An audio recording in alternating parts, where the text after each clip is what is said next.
listening to Sports Radio Detroit.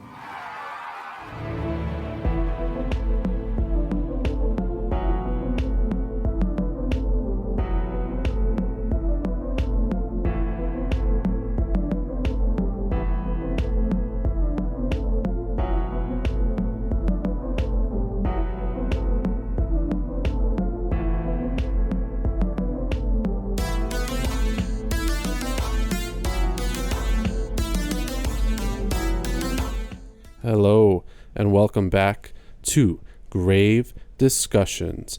I am here with my good friend and co-host, the Great Dragon, Samael.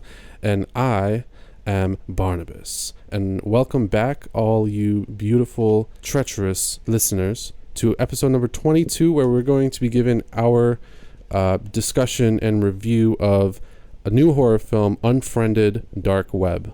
Yeah, we just saw this one. I believe it was last weekend, correct? Yep. Mm-hmm. Yeah. And then we were going to do the episode a little earlier, but I got a little bug. I don't know what the fuck I ate. Yeah, I don't know. Feeling great. Good. I am glad. I've been wanting to talk about this movie. I let it all sink in for a minute. Yeah.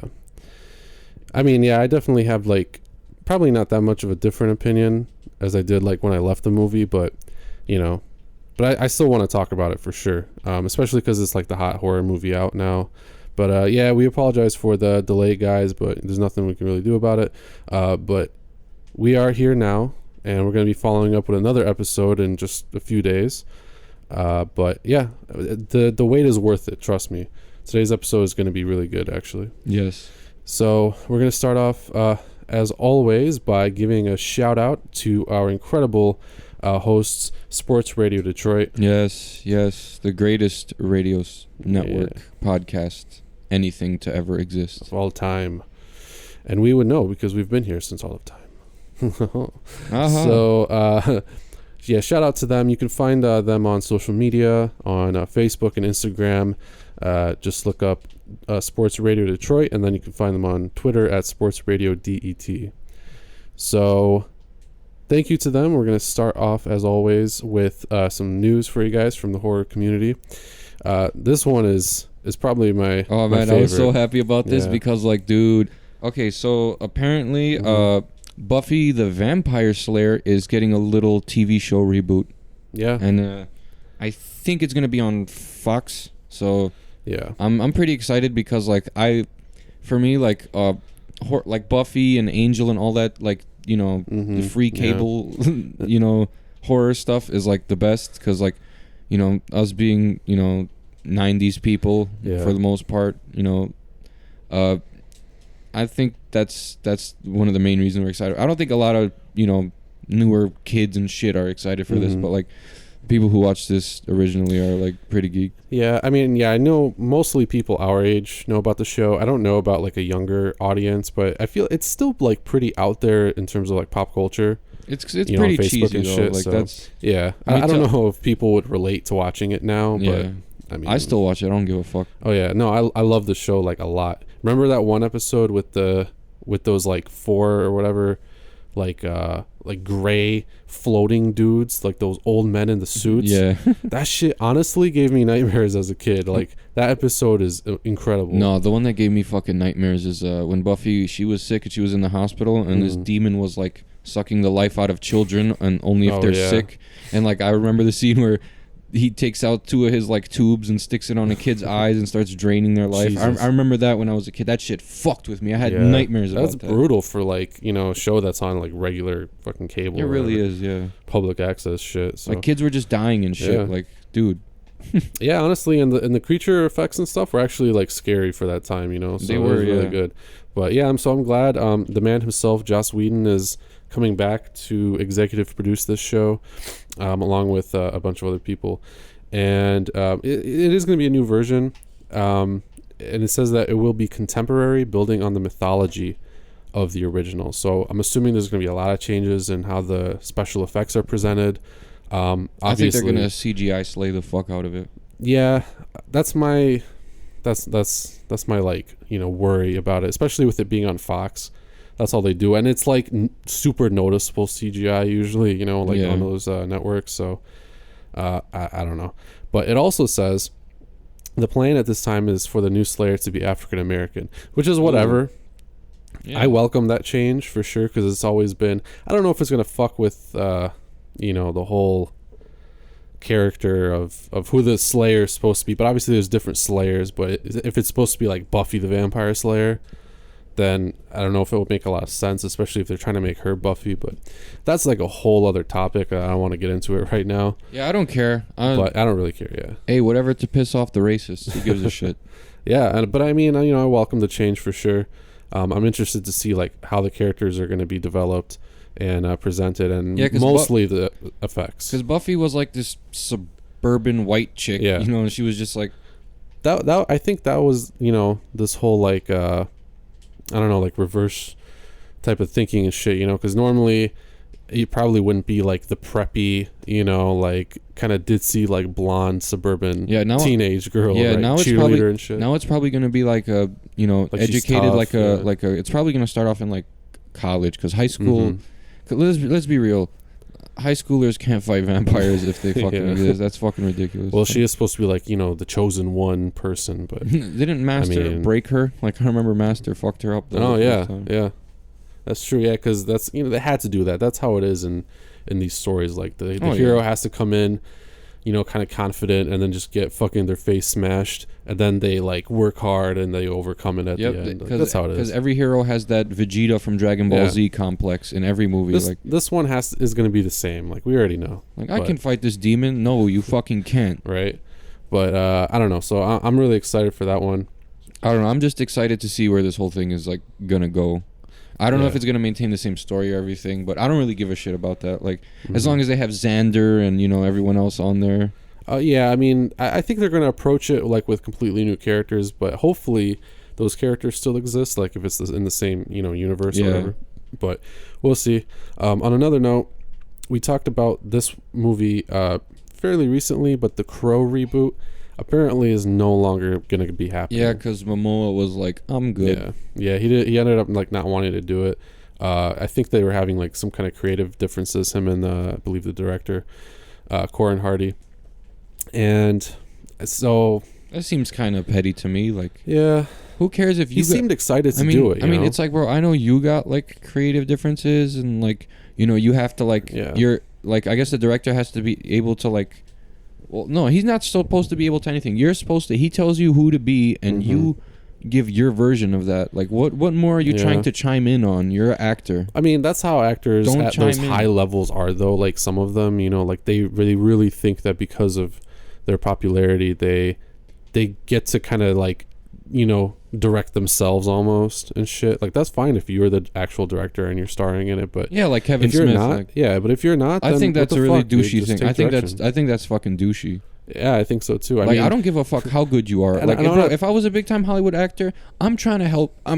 Realistically, I'm trying to help this movie, and I'm trying to make it a big thing with everybody. Yeah. Like, I'm not going to hold my head higher than everyone else's. Yeah, like, I mean, some sort of fucking 12-year-old. If anybody's going to try to change your vision somewhat, it's going to be the fucking people who pay money to have this movie shot. You know, the producers. Like, yeah, I was going to say, if the producers don't like something, or like, I know, like, even like I would say the script writer too, like, has probably the biggest. I think the script. Let's be real. The script writer has the biggest say in everything. Yeah, if it's not a writer director, then a writer also has some say in it for sure. Yeah, like I think writer, director, and producers. Yeah, like but usually that's stuff, like the only three that should be able to like be like, hey guys, come on. Like, usually that stuff doesn't happen during production though. Like, if there's a writer director kind of creative difference, usually they'll try to settle it before actual like production begins on the movie. But these fucking actor, director, writer difference, like, bro, just act. Yeah, no, for real. Like, if you're an actor and if you didn't pay the director money to be in his film and you're an executive producer, then just do your job. Like, just act. And I'm not trying to come at this from like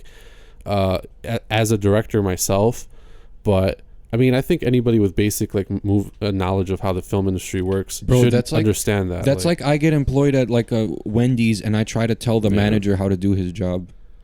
Yeah, right. It's like, bro, make the fucking chicken sandwich. It's like, yeah. So I don't know, man. Honestly, I don't really care that it's no longer being done. I think there should only be the one original film, and that's it, because it's the best one. It's never going to be replicated. Yeah. Especially with the guy passing away and everything. Exactly. So, So I don't know, but anyway, moving on. Here's a cool bit of news that actually kind of relates to last week's focus, which was horror video games. Oh yeah. So this is pretty cool. There's a new documentary out about the Silent Hill video game franchise, and it's by this channel on YouTube called Gamers, except the A is a V. So you can check it out. I wasn't able to it's edgy, watch bro. it, but right, like, oh, so clever. But yeah, if you're a fan of the video game series or just a fan of horror in general, I recommend you go check out the YouTube video. It's called The Rise and Fall of Silent Hill. So I just thought that was interesting because we're kind of coming off this video game episode. And actually today's episode kind of focuses on like technology kind of, which I didn't really like think about too much when I was putting the episode together. But yeah, before we really get into that though, just a couple trailer announcements. The first one, the biggest one, and one of my most anticipated movies coming out. You nerd. I'm so excited for this. Godzilla, King of the Monsters. The trailer. I'm gonna go. I've seen like since I was born, like every Godzilla movie and King Kong movie that came out. Yeah. I mean, those were like the main monsters I knew when I was like they're fucking 4 sweet. years old. So yeah, as a kid, like that's all you want to see is giant robots or giant monsters fighting each other, or a giant robot fighting a giant monster or something. So yeah, I'm really excited for this one. The new movie is supposed to have Godzilla fighting Ghidorah and Mothra and all that shit, to try to fucking save the world, I guess. So that one's cool. It's got Millie, I forget her full name, I'm sorry, but Eleven from Stranger Things is going to be starring in this one as well. Really? Yeah, I don't know what role she's going to have in it, because honestly, like in any Godzilla movie, like the main human character or characters, like I feel like they all take a back seat to fucking the monsters, because that's what the whole thing is supposed to be about. Like it I don't know, like it kind of tries to make you relate to the people suffering this like catastrophe, but there's no character development. We're there to see the monster though. Yeah, there's no character development or anything really. So I mean, there was an attempt made in the one with what's his name, fucking Walter White from Breaking Bad. Yeah, that one. I'm just forgetting every actor's name right now. I'm sorry. But yeah, I don't remember names. Yeah, unless like I was like completely flabbergasted by them. Right. Yeah. Mickey Rourke or somebody, Yeah. But anyway, yeah, there's not really that much character development, so it's going to be all about the monsters. And this one is going to feature like all the monsters, so I'm super excited for it. Next up, and I'm sorry, the Godzilla King of the Monsters is going to be releasing May 31st, 2019. So be on the lookout for that one. Coming out this fall on YouTube actually is a cool looking series. I thought that was weird as fuck. Yeah. I mean, YouTube series are pretty like. None of them are really done like I would say like outstandingly. Exactly. Yeah. That's why I'm. Yeah, I don't know. We'll see. But actually, this one sounds kind of cool because it's going to be by the director of Event Horizon, Paul W.S. Anderson, and he's going to be doing this YouTube series called Origin, starring Tom Felton and Natalia Tena, and it's supposed to be a 10-episode series. It's supposed to be 2 series, I think, or something like that. And it's basically like a sci-fi series. Like, I don't know, maybe you can expand more on it, Sam. So, like, there's like a bunch of ne'er-do-wells, they're like, I think they're supposed to be like people who have like a bad past, and they're trying to restart on a newly colonized planet. And then, like, but they start getting paranoid about each other, and like, there's some sort of threat against them, and their lives are in apparent danger. And it looks like in the trailer like some of them were attacking each other, so I'm guessing this is like a whole like that one movie with the guy who played Harvey Dent. Oh yeah, Aaron Eckhart. Yeah, I think that's no, it's actually with Joel from Warrior. You remember Joel from The Gift? Yeah, that one movie. Joel Edgerton. Joel Edgerton. Where there's apparently a threat, but there ends up being no threat, and the people just go crazy and kill each other. That's what. Oh, is that It Comes at Night? Yeah, I think so. they look like people. That one too. This might be that type of movie, but just in space, which would be fucking stupid.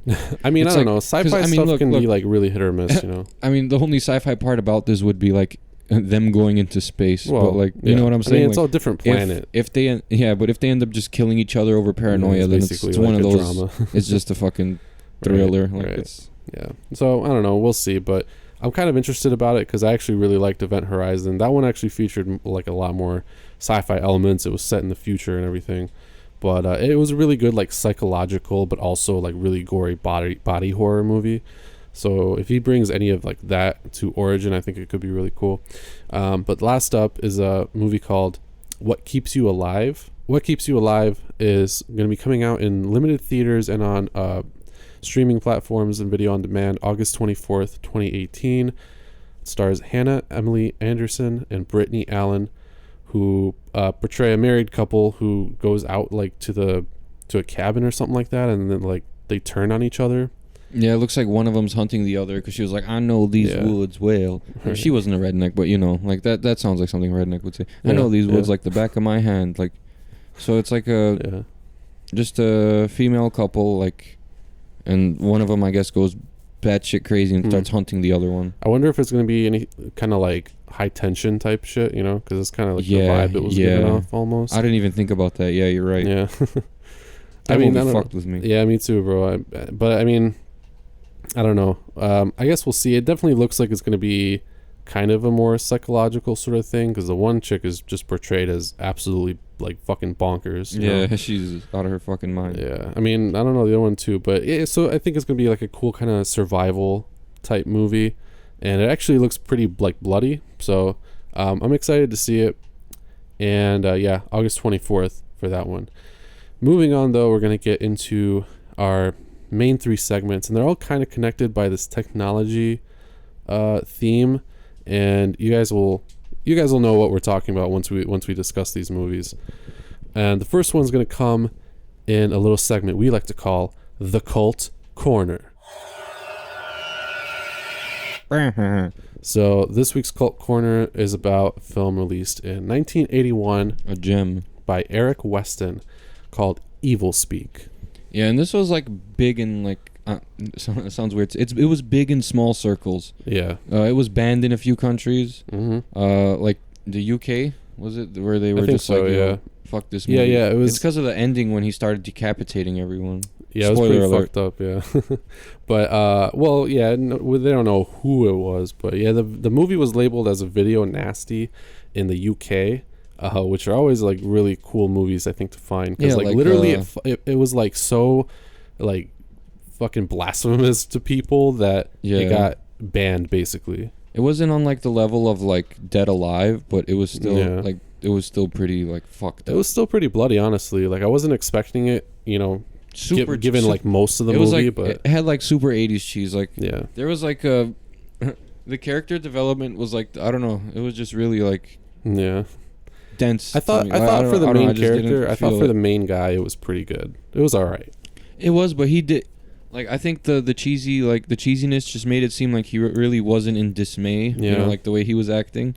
My only thing was that, you know, well, I would have definitely thought that maybe he would overcome it somehow, but he gave into it like really hard. You know? Hard. Yeah, basically like this movie has like lots of themes of Satanism in it. Yeah, especially it starts off right at the beginning where a guy named like Esteban gets like he gets exiled by like where was he, in Italy or some shit? Yeah, something like that. In Italy he gets exiled by like a priest or something. Yeah. For, you know, being a black magic practitioner, and they decapitate a girl, and then like apparently he wrote down an inscription when he will return, and our main character found this inscription and like translated over a computer. Yeah.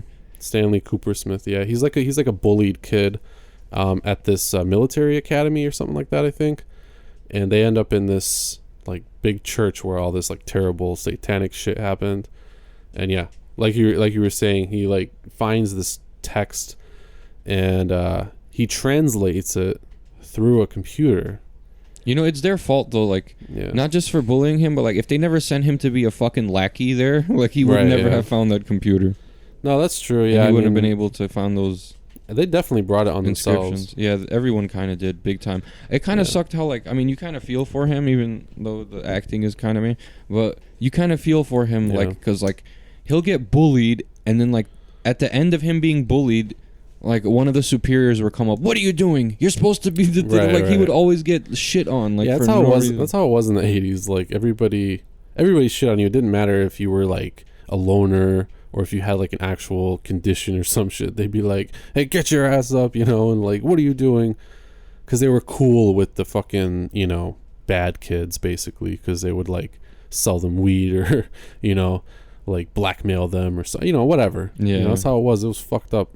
It was we really talked weird. about even in the previous episode. In the 80s, when you get bullied, like, they would set you on fire and be like, it's just a prank, bro. Right. Yeah. And then like the gym teacher would come out like, hey, why are you burning up all the grass, kid? You know, like, didn't even try to fucking set you out or anything. But anyway, yeah, he accesses this like satanic text and stuff, and basically uses the power to get revenge, which is pretty fucked up. But I mean, like, yeah, you can kind of relate with him almost. So I feel like his character development was pretty good.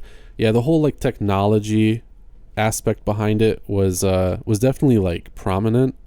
I don't know how well placed it was, but I mean, because it was kind of just like a random thing. Like, he very easily could have also just, you know, found another way to translate these pages or whatever, or he could have like just found them written in, I don't know, English or some shit, and just summoned the power like that. But it had to be a computer for some reason. I think it was just like to portray him even further as like that loner kid, like the nerd. Yeah, I think so.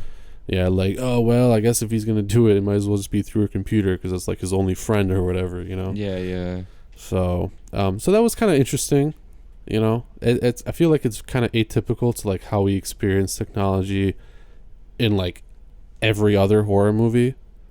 But, yeah, we'll probably talk more about that during our main segment. But I like the movie overall. I mean, the climax was excellent, you know, very gory and shit. And I kind of felt bad for the dog. Yeah, I feel like real uneasy when I see like a dog death in the movie, because like, yeah, I don't know, it just seems really like unnecessary. But I guess something had to push him to that breaking point of like, yo, yeah, I'm gonna kill everyone, you know? Like, oh yeah, I mean it was kind of like Carrie almost in a way, except Carrie didn't have these technological elements. But I mean, the whole like, you know, point of his like character development and everything was kind of similar, you know, and then he gained these like supernatural abilities and shit. So I really like the shot of him at the end. I don't want to spoil it, but you know what I'm talking about. Yeah. It was really cool. I thought when his face would change though, it was kind of like bad, you know, when his face would change to Esteban's. Yeah, I hate every time they try to like superimpose a person's face on another person's face and shit. Especially in the 80s, it just looks absolutely awful. So they should have just fucking waited until like you know, just left it for us in this day and age because it looks better. But yeah, I mean, but whatever. But overall, I like the film. I definitely understand why it's a cult movie, because not only was of the banning and, you know, the intense themes of like Satanism and shit like that. Yeah. But I just think it's an effective, you know, like 80s horror movie. I don't know. I think it's fun. It's kind of a slow burn a little bit, so that's kind of interesting because usually they're like really intense. But once it gets going, like, it's super fucking intense. Like you like the whole movie was just you waiting to see his breaking point, basically, and then you know what's gonna happen when you see them fucking with the dog, but you're like, please no. But then you're like, wait, I mean, that has to be like what does it. Otherwise, what else can fucking happen to the guy? Right. Yeah. It was just fucked up. Yeah, definitely. I mean, you know, we got to see like a really bad side of these kids, and you know, this guy just snapped. So he had enough. But yeah, I like the film overall. I definitely think if you have not seen it, you should go check it out. It's on Amazon Prime, I believe, right now.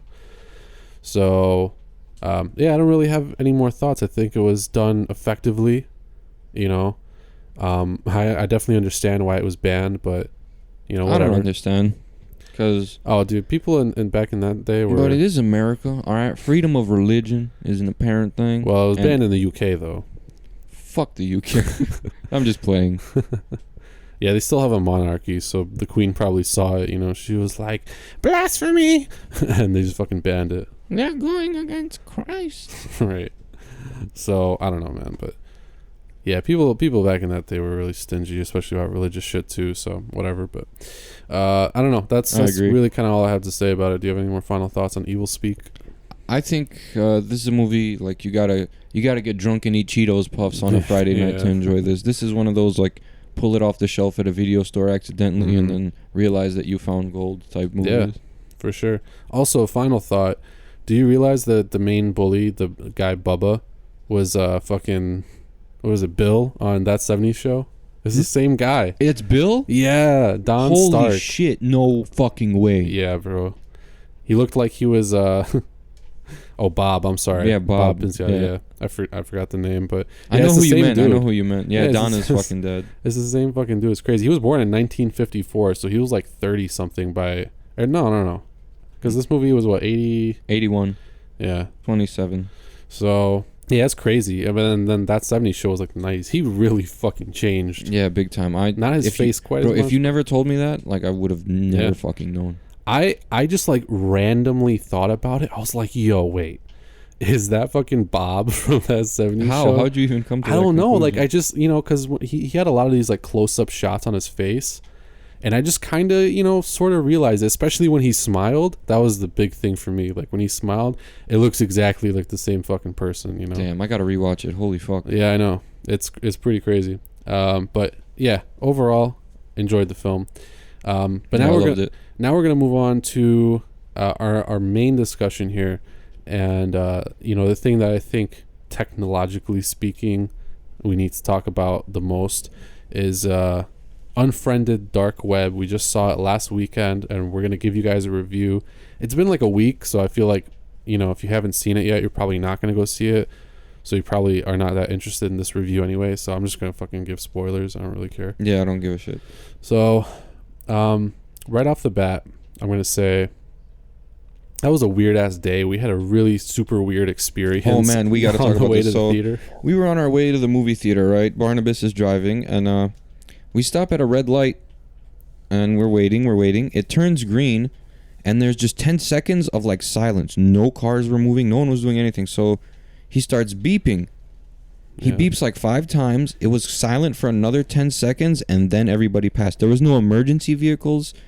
No cars were near us. It was just like nobody running across the crosswalk or anything. It was just that was just a weird ass day. I already felt uneasy after that. Yeah, it was weird. I was already paranoid walking into the movie theater trying to get those nachos and sit the fuck down before we can watch this shit. And then we fucking watched this movie about this like dark web syndicate that just fucking kills people and makes videos out of it. I think it's an interesting idea because, I mean, have you seen the first Unfriended or no? It's still not yet. Not yet, but I know that it's more like paranormal thing. Oh, yeah, but still, like, same general, like, I don't even want to say cinematography. The whole movie is a computer screen. Yeah. Yeah, that was my biggest thing about it. I mean, I think that these films, are certainly a niche, but yeah, they're really weird to like even think about as movies almost. Yeah, and that's why I can't really judge like a lot of the elements of it as I normally would a film. Honestly, it's not saying that this is a bad thing, but this seemed like it belonged on YouTube and not in a movie theater. Definitely. They're gonna make a shit ton of money though because I think that's like the thing people are trying to really, really focus on nowadays, like the dark web and like technology and like it kind of all stems from. Like, we go from technological depersonalization to, like, fucking now how technology can be used to track us and kill us. Right, yeah. Yeah, the whole theme about this movie was, like, being careful with, what you do on the internet, basically. It's basically don't steal. Also that, yeah. Oh, my God, dude, that part was so fucking stupid. Oh, my God. Look, laptops are not that expensive now. And if you are, like, a good guy looking for a laptop to, like, make... something for your girlfriend, like an app or whatever on, why the fuck would you steal a laptop not knowing what's on it, whose it is? What if you stole like an assassin's laptop? You just get sniped in the head. Yeah, for real. Like, that's so fucking stupid. Broke ass bitch. He should have just bought his own fucking laptop from the start. Yeah, he had an apartment and everything. He could have bought like a $300 laptop or something and did his shit on that. I mean, bro, like, I don't know. He like stole it, but like he works at the place. Oh yeah, he works like at that, the place in the Lost and he got it from the Lost and Found of the place where he works at. Oh yeah, he just jacked it. Yeah, but here's the thing: he didn't really steal the laptop. It was left for him to find because people just wanted to kill him on a reality show. They randomly chose him, not a reality show, a dark web. It's such a strange thing for him to assume that he would just steal it, and literally his whole reasoning behind it was like, oh well, we knew that your laptop broke and you needed a laptop to develop this app for your deaf girlfriend. Like, what? Yeah, that doesn't make any fucking sense. You have to have like mind controlled him. Like, that's such a weird thing to assume somebody would do. You had to have hacked his shit and watched him since he met that chick. Like, right, exactly. And then he says something like, "Oh man, I really need a laptop so bad I could kill for or some shit like that." Like, so fucking stupid. It was unrealistic as fuck, especially with the whole like the guys like the dude in the UK and everywhere getting traced. Yeah. They're like, he's in the UK, he's like, fine. Like, this whole worldwide because as if the dark web was just, in America, like... Yeah. Like, you'll be fine, bro. And then he's like hanging. Honestly, the most realistic part about that entire movie was the swatting kill. Yo, I just thought of something. Did the guy that hang himself, did he write a suicide note? Well, not that hung himself, that they hung? Because if not, how are they going to explain that, like, the dude that they killed at the end with the car was responsible for everything? How's he going to go to the UK? They probably did. It just didn't feel, like, necessary to show it, I guess, Like, that's such an afterthought, I feel like. Like, yeah, they killed him. That's all you really need to know, I don't know. It was, like, I mean, I'm not going to lie. Like, I enjoyed it. But there was problems with it. Like, oh, yeah, for sure. The acting. Yeah, the acting was, like... subpar to like fucking Are You Afraid of the Dark? Yeah. Well, here's my thing though. I think the acting was the best part of it because all the other parts of it are not, you can't really say anything about them because it's a fucking computer screen, like, screen recording movie, So the acting was like the only thing we could really look at besides the computer effects that were all done on a fucking computer. So it's not really something to, like, that was impressive. Don't get me wrong.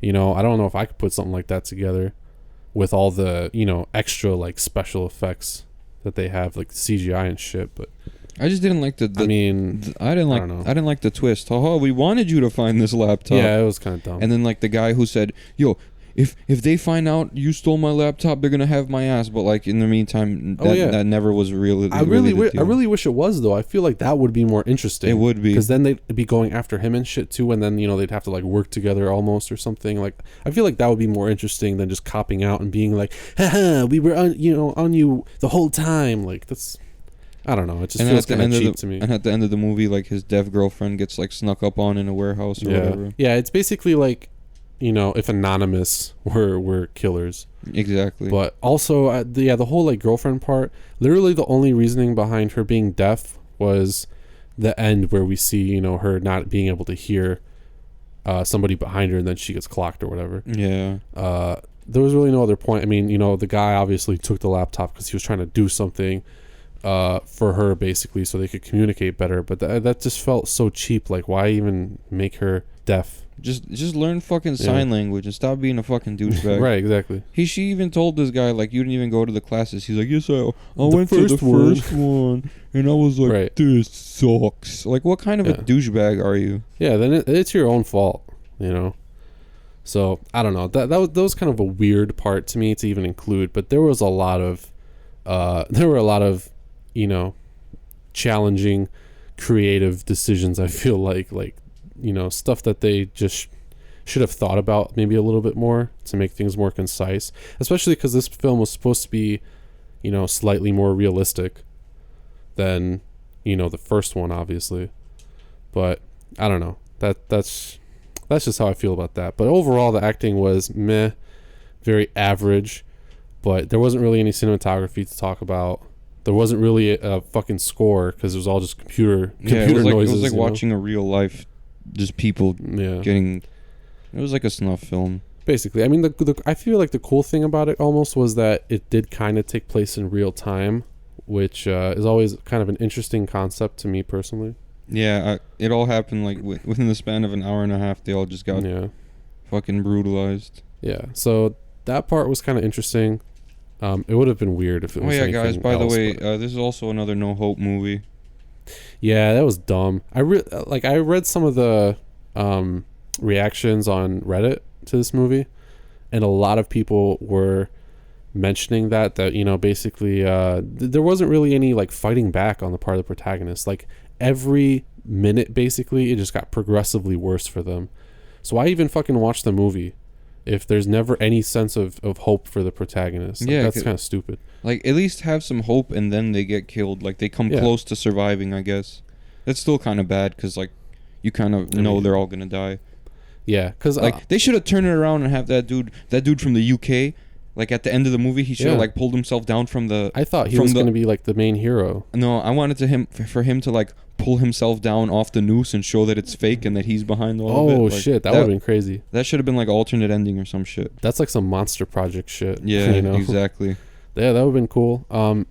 Speaking of which, I don't know if you actually knew this, but apparently the film was supposed to have 2 alternate endings. Really? Yeah, so the one that we saw with him getting hit by the car at the end, some people saw something else, and I think, if I recall correctly, the other ending was that when he gets called and he like goes out to look for her, like he leaves his computer and shit, it turns out that they like kidnap him or something. They like knock him out and they like bury him alive, and then he's still on his phone though.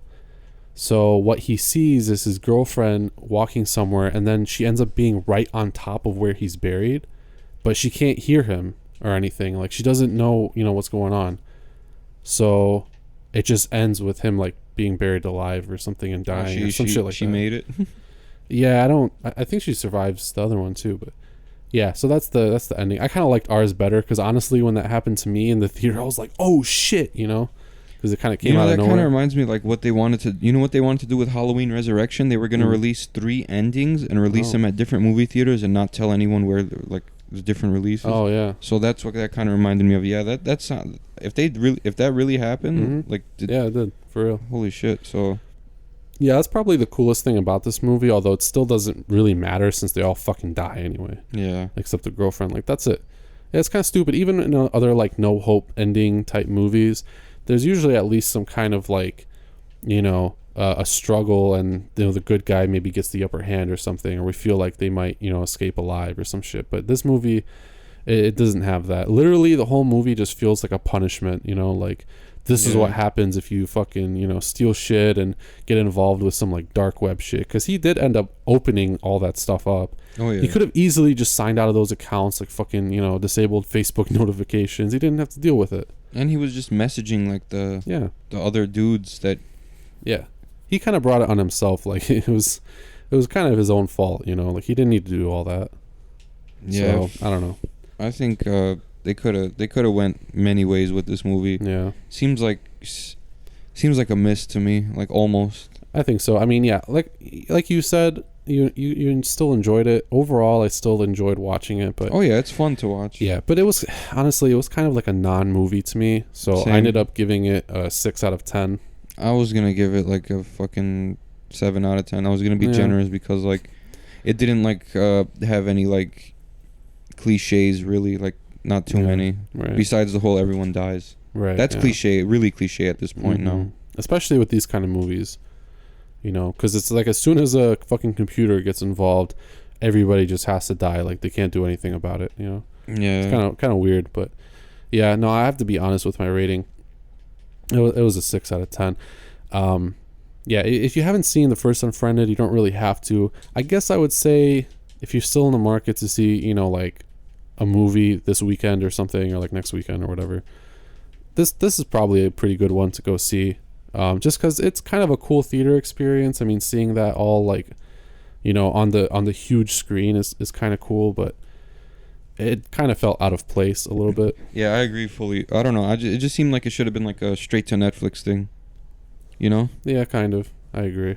Either straight to Netflix, straight to Hulu, web series, or like something to do with like YouTube. I think it was just because the original like exceeded expectations a lot, because it was made on like a really small budget, and so was this one. And I think the first film grossed like way more than its budget or something. So something like that, the investors want to see more money, studios want to see more money, so they fucking sign on for a sequel. It doesn't really matter, what movie it is or anything. So they're probably gonna end up making a third one, because I'm sure this one will do pretty well too. Because it's definitely like a casual movie to go see. It's not gonna make you like really think or anything like that. Even though I think it's kind of intended to. But anyway, I think that's a pretty good. I think it's just meant to make people paranoid. Yeah, like, hey, protect yourself online better. Don't just use fucking some free antivirus software or whatever. Like actually think about what you're doing online. But anyway, I think it's a good segue to move on to our final segment of the episode, the chopping block. And this week's chopping block is about a cool new movie called Mom and Dad. It's on Hulu. Yep, you can go check it out on Hulu. I think it was like fairly recently released because it's still a new film. It's directed by Brian Taylor, starring none other than perhaps the greatest psychologically insane actor to ever grace the screen, Nicolas Cage. Yeah, I believed him when he was losing his shit. Yeah. I think he fucking probably really is like that. Like, who else wants to steal the Declaration of Independence? I agree. But he was great in this film, I feel like. Selma Blair was good too. And then we had Ann Winters and Zachary Arthur rounding out this family who is basically affected by this completely like unknown fucking weird thing that's happening where all the parents are like trying to kill their kids. I don't think I've seen. I've never seen a movie like this. Yeah, I don't think I have. Well, weren't there other like mom and dad type movies where they wanted to like kill their kids or something? I don't remember. Yeah, I don't know. I think there was one called like Mom and Dad or something like that. But anyway, yeah, I feel like this is this is the first like one with like big actors in it. Oh yeah, yeah. I feel like I still feel like it's definitely a pretty unique concept. Because basically they come off like zombies almost, like, but it's not really explained what's going on. Yeah, it's just some sort of something's in the air. Yeah, that's making parents want to kill people who are genetically similar to them. And I think it's actually the whole reason that this they kind of explained it like when cats just kill their kids sometimes and shit like that. Like, yeah, he was trying to explain it kind of, but I think there was something mentioned that it was probably the static of the TV screens that was causing it or something like that, but it still was able to spread. So yeah, it's not really super explained, but that's not really going to take away from the movie because it's definitely supposed to make you kind of assume or try to figure out what the whole like thing is behind what's happening, because it's definitely not supernatural. It doesn't seem like it, no. At least it doesn't seem like it. It seems like something triggered this reaction, because they seem completely like themselves, other than the fact that they just want to kill their kids. Right. Yeah. And like nothing differs in their personality otherwise. It was pretty cool though, because it was definitely like an isolated film, but then we had multiple parts where we would see just like a TV screen basically, and it was like news from around the world or something, and it was just like reporters, and they were showing this footage of parents attacking their kids, but they were talking about it, and they were having these like panels and shit, and one guy was like when people want to it wouldn't be surprising if somebody was able to like create or like alter this, like, I don't know, something inside of our bodies to make us want to not protect our children but instead hurt them. Yeah, you get this, instead of like that yo, is my kid okay? You get like, yo, where's my kid so I can choke him? Like that instinct, that natural instinct, right? You have the natural instinct to kill them rather than to provide and protect. So it kind of implies that it might be something man-made, but it was all just like theories. But I feel like those little snippets of that were actually really cool, and they provided this like nice bridge between what was actually going on, like for us as the viewers, like just in this little tiny isolated town. Right. So I think that was kind of cool. It was a cool aspect. My favorite part about this film was the sound design, actually. Yeah. It was, I don't know if you really paid attention to the sound in the film, but it was very well done. I had my surround sound on, so. Well, I mean, yeah. Obviously, like, it's hard to tell when you're so focused on the action and what's actually happening on the camera. But, yeah, I don't know. I was just, like, really zoned in on the sound, and I was like, oh, my God, like, this is actually really good. Like, when it got intense, it was very intense. Like, it matched that intensity with what was actually happening visually. Yeah. And the actual, like, score was also just, like, really solid. I don't know. It was kind of 80s almost. Yeah, I like the score. It did seem... The movie seemed like, even though it was modern, like, it had that retro feel to it. You know, small white-collar towns, shit's going down. Like, it was like Stephen King's It, you know? Like, it was just like you said, the isolated incident. Like, not even isolated, but, like, our primary focus was on just one of these, like... you know, families. It wasn't on, like... For the most part, yeah. Yeah, it wasn't, like, really, like, about every single... Like, we didn't focus on, like, 5 different families and, like, how they went about, you know, defending themselves or killing people or, you know what I'm saying? Like, although there were, you know, multiple scenes of actual, like, like masses of people being affected by it, but it wasn't, like, super prevalent. Like, it was filler almost, you know? But it kind of gave us this, like, greater understanding of what was actually happening in the world. Yeah.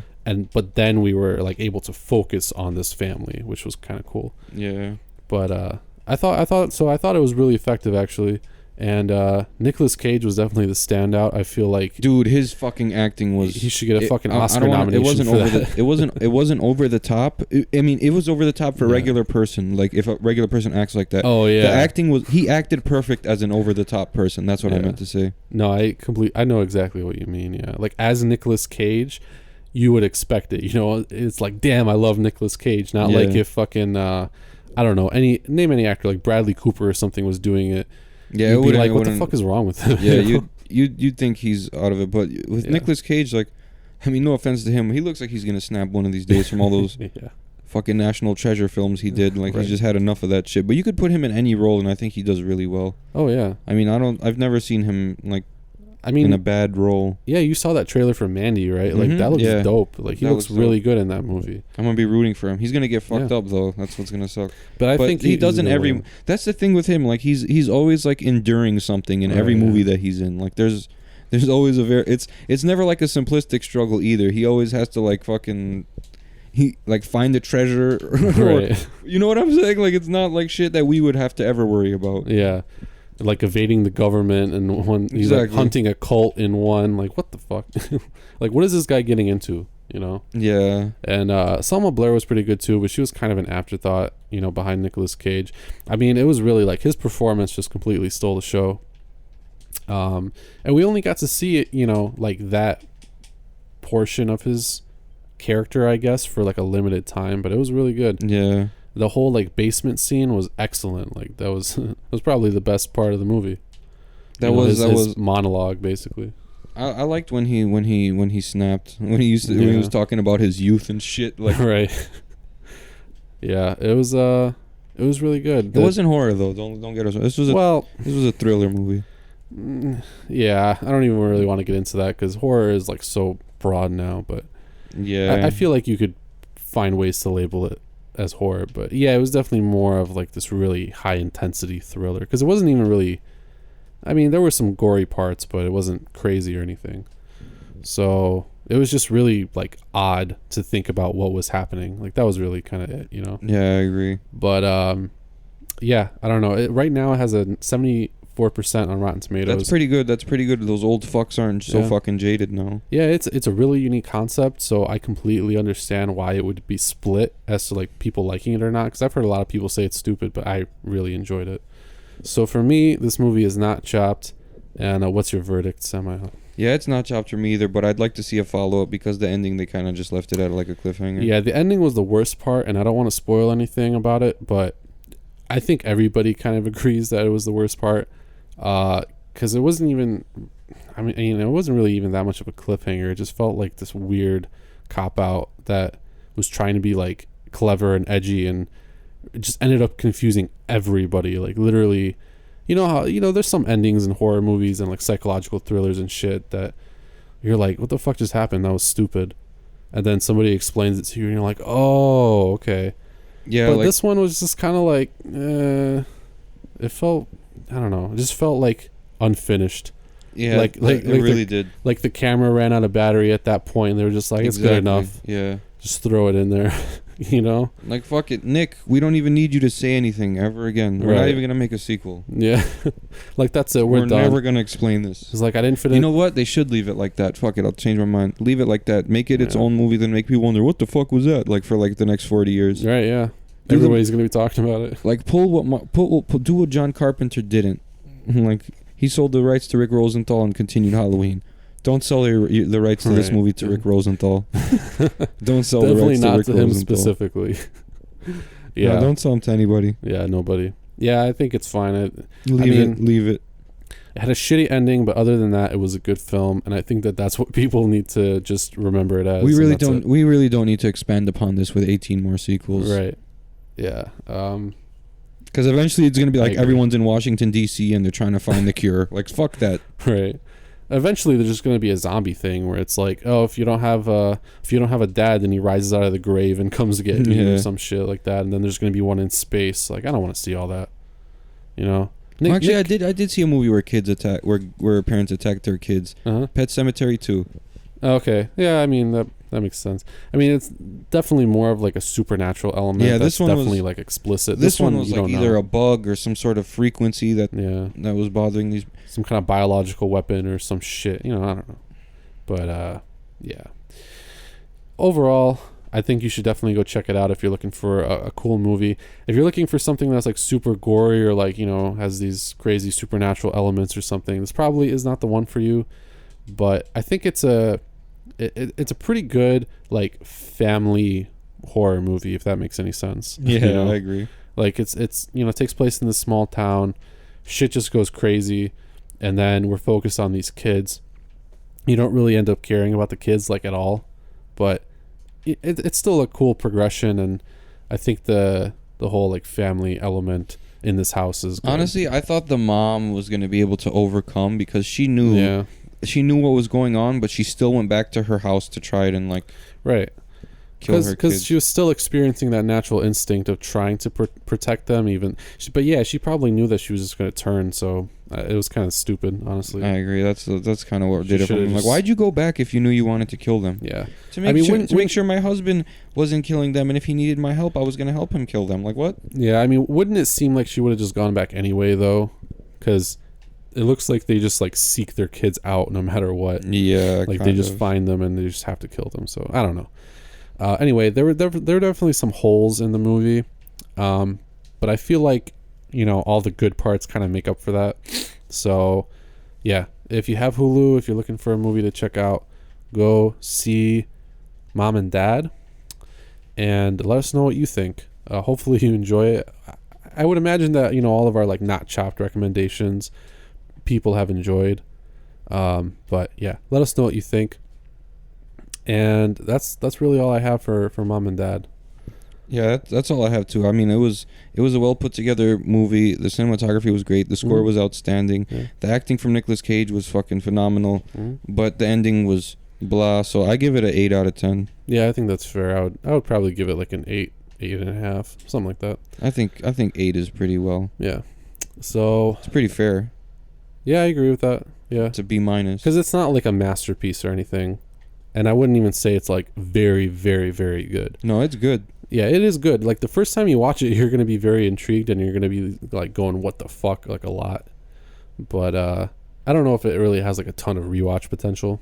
So I don't think. Yeah, so I think that's why 8 out of 10 is good. That's what kind of determines how great a movie is to me, like the rewatch potential. Like, if it doesn't, that's automatically like, you know, -1 point for me. Yeah, I give a lot of movies like, you know, 4 out of 5 stars, just because I don't know if I would watch them again, but you know, for what it was pretty good. So, yeah, like I said, let us know what you guys think. And I think that's pretty much going to wrap it up here. We should be back with a new episode in just a few days. But until then, you can go check out all of our other stuff at our social media, and you can do so on Facebook, Instagram, and Twitter. Just search Grave Discussions. You'll find us. We're the only ones. Yeah. This is an original name. Yes. And hopefully we'll have like a website at some point soon. So that should be like gravediscussions.whatever. So just keep an eye out. Follow us, and then you'll be able to know all that stuff. And We'll see you next week, guys, on Grave Discussions.